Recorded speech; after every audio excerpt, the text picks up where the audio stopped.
Hello बच्चों, let's see the question. Draw a रे diagram for the formation of image by compound microscope. Define it's magnifying power. Deduce the expression for the magnifying power of the microscope. Now to answer this question, first we will discuss here the key concept, and here the key concept is image formation by compound microscope. जो हमारे पास compound microscope होता है, it is an optical device which is used to see the magnified image of a micro organism.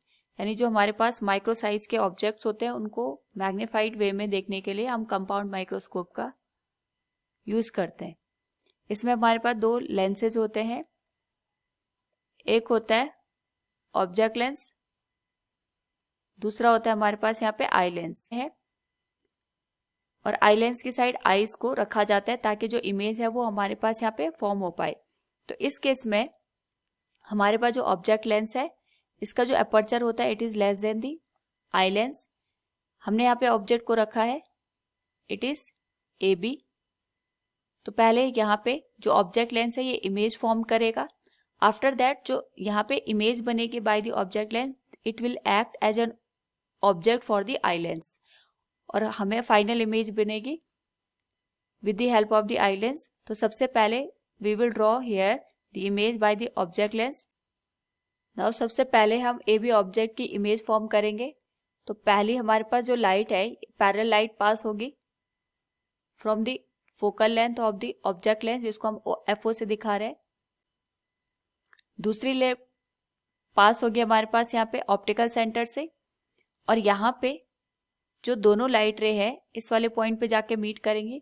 तो जो image हमारे पास it will be A dash B dash, जो कि इमेज फॉर्म होगी of the object A B.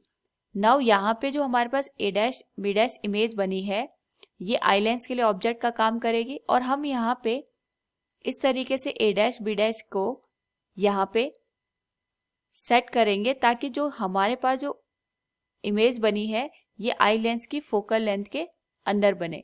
यानी ये हमारे पास आ गया आई लेंस का ऑप्टिकल सेंटर O डैश, और ये आगे इसकी फोकल लेंथ FE. इसके बीच में A डैश B डैश की पोजीशन होनी चाहिए. नाउ यहाँ पे जब हमारे पास A डैश B डैश की पोजीशन फोकल लेंथ और ऑप्टिकल सेंटर के बीच होगी, तो जो आई लेंस है इसके लिए जो ऑब्जेक्ट है ये फोकल और ऑप्टिकल सेंटर के बीच रखा है. और जब भी ऐसी कंडीशन बनती है तो जो हमारे पास इमेज बनती है ये वर्चुअल और इरेक्ट बनती है.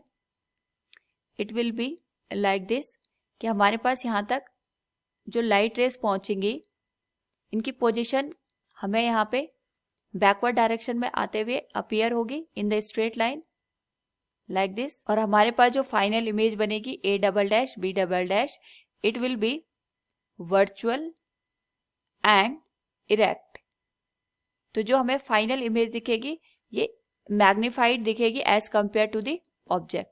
नाउ यहाँ पे अगर हम बात करें magnifying power of the compound microscope की, तो जो हमारे पास मैग्नीफाइंग पावर होती है ये हमें बताता है कि जो इमेज है इसका साइज ऑब्जेक्ट के कंपैरिजन में कितना ज्यादा हमारे पास या कम हमें देखने को मिल रहा है.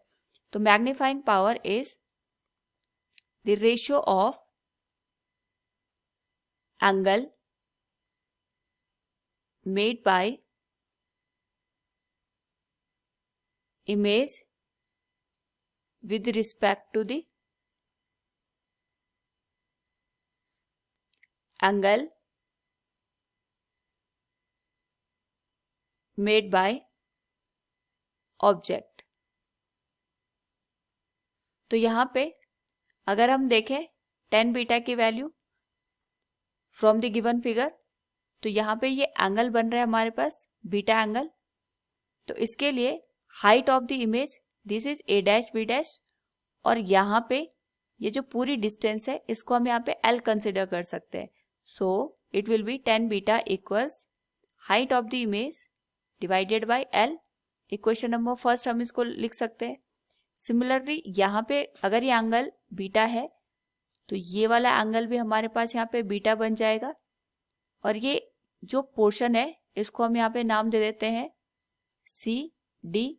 सी डी की वैल्यू ए बी के बराबर की दोनों पैरेलल लाइन है हमारे पास, तो हम यहाँ से tan बीटा की वैल्यू लिख सकते हैं perpendicular C D by base, और ये जो बेस वैल्यू है हमारे पास ये फोकल लेंथ है जिसको हमने यहाँ पे एफ नॉट से इंडिकेट किया था। So we can write here tan beta will be equal to the height of the object divided by FO। ये हमारे पास बन गई इक्वेशन नंबर 2। तो यहाँ पे इक्वेशन 1 और 2 हमारे पास सेम है, so we can say here HI by L will be equal to HO by F not. तो इस केस में हमारे पास अगर हम इसको लिखें HI by HO तो ये बन जाएगा हमारे पास L by F नॉट, और HI by HO it is the linear magnification, और लीनियर मैग्निफिकेशन हमें बताता है इमेज की जो हाइट बनी है वो ऑब्जेक्ट के कंपैरिजन में कितनी ज्यादा है या कम बनी है। और ये जो लीनियर मैग्निफिकेशन है ये हमने यहाँ पे ऑब्जेक्ट लेंस के लिए फाइंड आउट किया है, इसलिए हम इसको MO से यहाँ पे इंडिकेट करेंगे।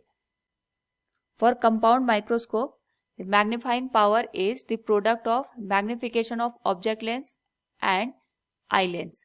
तो जो हमने यहाँ पे ऑब्जेक्ट लेंस है अगर हम इसको M से इंडिकेट करें तो MO की जो वैल्यू है ये हमारे पास आ गई L बाय F नॉट, और जो हमारे पास आई लेंस है अगर हम इसको ऑब्जर्व करें तो ये हमारे पास सेम ऐसा ही बिहेव कर रहा है जैसा सिंपल माइक्रोस्कोप करता है। सिंपल माइक्रोस्कोप में हम ऑब्जेक्ट को ऑप्टिकल सेंटर ऑफ फोकस के बीच रखते हैं और वर्चुअल और इरेक्ट में हमें देखने को मिलती है।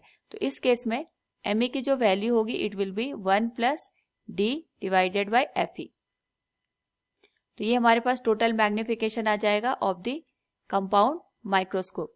इसी मैग्निफिकेशन को अगर हम बात करें कि अगर इमेज हमारे पास इंफिनिटी पे बन रही है for final image at infinity, तो यहाँ पे जो एक्सप्रेशन है it will get change according M इक्वल्स L बाय F not multiplied with D by FE।